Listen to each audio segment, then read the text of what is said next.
তুমি daily daily আমার সাথে ঝগড়া করবা না দিন। আজকে তোর গাড়িতে লবণ হয়নি, ভাত ফুটিনি, ওনাকে আমার তালাক দিয়ে দাও তুমি।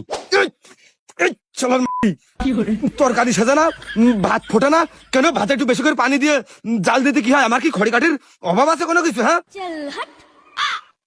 ও ভাই, কি হয়েছে ভাই?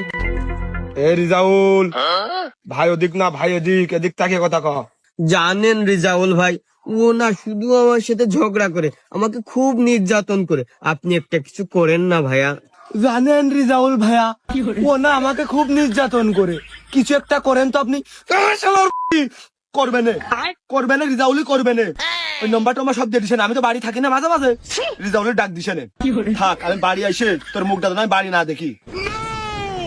দেখলেন তো ভাইয়া, কেমন ব্যবহারটাই করলো, কুকুরের মতন ব্যবহার করলো আমার সাথে। শুনেন না ভাইয়া, ও যখন বাসায় থাকবে না, তখন আপনি আমাকে এসে একটু সান্ত্বনা দেবেন। আপনার ওই পার্সোনাল নাম্বারটা আমাকে একটু দেবেন।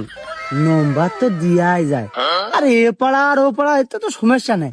আর ও কখন বাইরে যায় সবই তো দেখা যায়। আর তোমার টেনশন করার দরকার নেই। নম্বর যেহেতু 400-09, খালি ভাবি ওই ফোন দিয়ে আমি কিন্তু আপনার সাথে পরে দেখা করবানে। অবশ্যই ভাইয়া, কেন দেব না।